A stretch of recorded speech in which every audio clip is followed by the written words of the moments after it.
Hi, Devin here talking to the world. So, what is humans? Our humanity's greatest weakness, but yet one of our greatest strengths. I'll tell you. For sure, it's emotions. Emotions is what makes us powerful and weakest. Why, you may ask? Well, we all know that emotions are a very delicate thing to control. After all, you have heard it all. You heard people always say, learn how to control your emotions. But the truth is, nobody knows how to control their emotions. It's literally hard to do it. Even though you may think otherwise, but really think about it for a second. In the heat of the moment of something happening, do you really have control of what you're going to say? Not really, no. I mean, you're going to do what you're going to do with that heat in the moment. But what counts is what happens afterwards. After that heat in the moment's over, right after that event or whatever that occurred, then you have the ability to control yourself. I mean, literally, you have the ability. After all, emotions is not something you should toy with. Even though you have heard people don't toy other people's emotion, don't play with them. But really, yes, it's actually pretty easy to toy or manipulate someone's emotion to gain your own advantage or your own personal gain in that matter. But really, what comes down to it is the outview, the look of things, how you're going to proceed, how you're going to look at it. I mean, emotions has so many different things. After all, science say that the brain is so complex that there's so many different chemicals speeding through your brain like over 70 miles per hour, bending into one another that give us our feeling, our emotion, our sensitivity. And after all, we know a lot of emotion, and there's a lot of main emotion like your anger, your love, your hate, sad, horror, disgust. I mean, check out the movie Inside Out. I mean, some of the emotions are in there. But the worst thing you could possibly do to another person is to play with their emotion. I mean, it's not always right, but at the same time, if you have a goal to get there, you're going to do it anyways. In fact, that's one of the most common flaws in our society. In fact, in our planet, our Earth, that we're only human and we're always going to try to find a way to get what we want, or at least find a way to make things better or worse. And therefore, to do that, you have to manipulate other people's emotion, their ideas, their view, to convince them. After all, persuasion. Even though that doesn't really sound like an emotion, it isn't.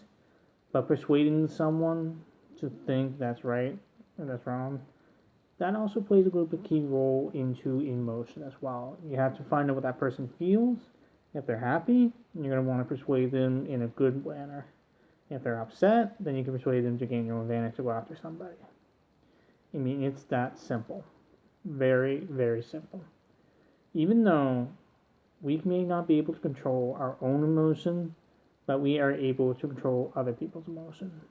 The only time we can control our own emotion is the after effect, or in the situation if we really took our time and look at the picture. And there's always the bigger picture we have to look at. And that's usually a scary thing. I mean, we don't always know what we're going to do. I mean, one day you're just going to snap. Just go off the rails, do something you have never done in your life.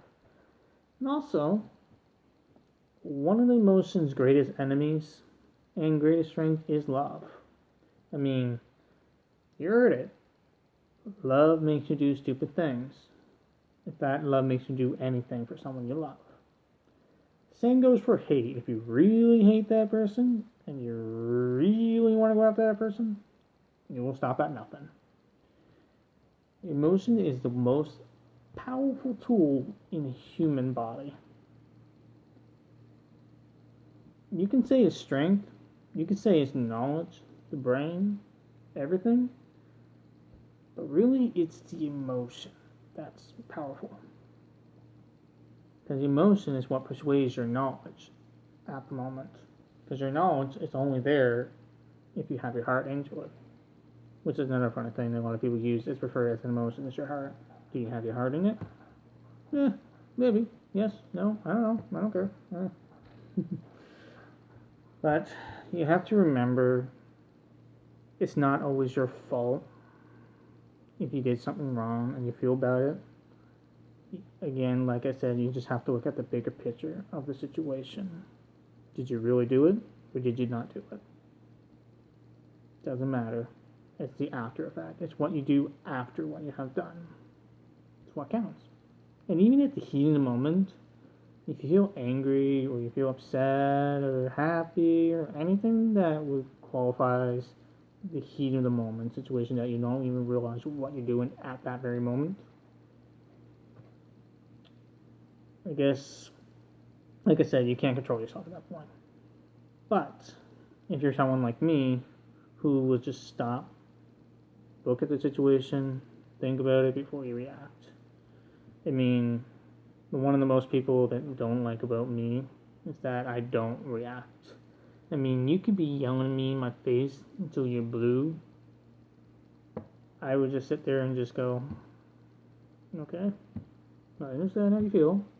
Cool. Alright. Well, I'm sorry you feel that way or something like that. And that just makes them angry. I mean, sometimes I don't even respond. I just leave a comment. And the reason why I do that is why I don't respond, because I know if I say something else, that just fuels their anger, or they would just talk about more things. Which sometimes, when you say like, yeah, I did that, or no, I didn't do that, it's going to make them angry. Just like I referred in my last episode about truth or lies, where they want to hear the truth.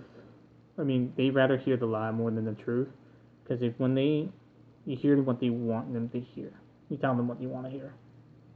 Like, for example, just to make sure I'm not really making myself confusing, is say you snuck in a kid in the concert, but you knew it was wrong, and that security guard just came up to you and said, like, hey, you snuck a kid in the room, you're supposed not to do that.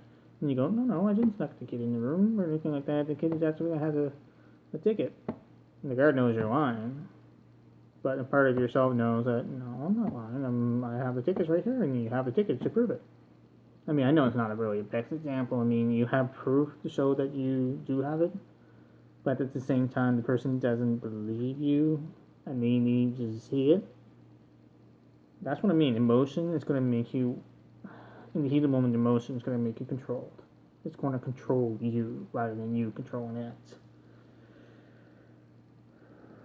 Like I said, it's our greatest strength and our weakness at the same dang time. If someone stole your girlfriend, you're going to stop at nothing to save her, even if it hurts you.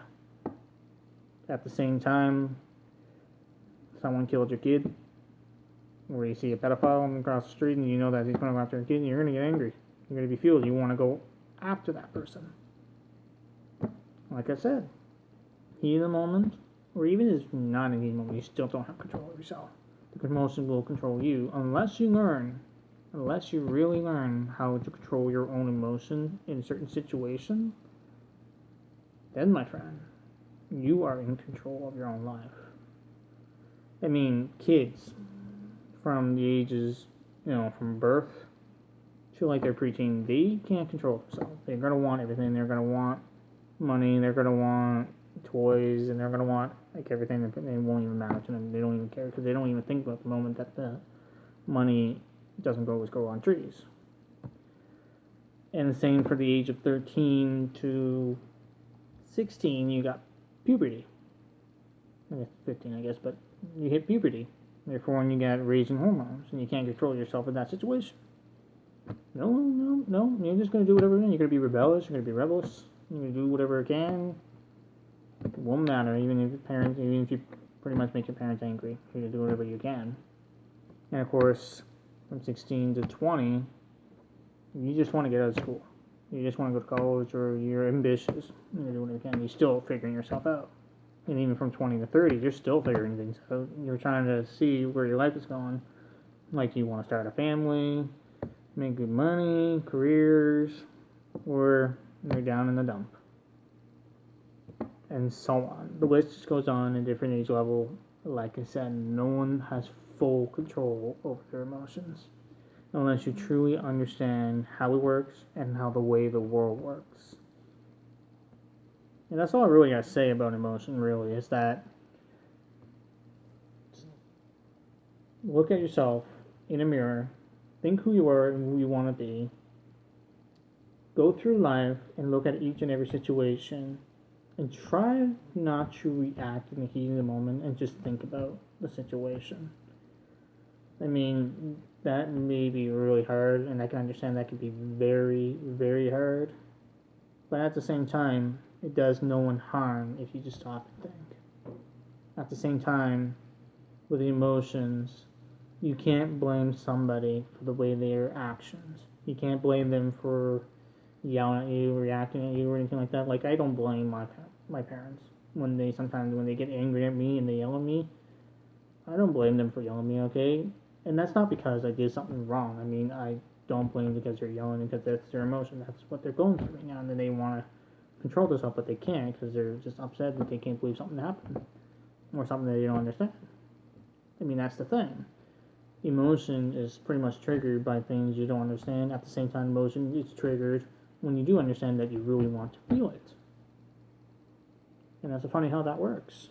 It's completely essential in our biology, is to have emotion that give us strength and strive for. Well, this is Devin talking to the world. Thanks for listening. I'll see you next time.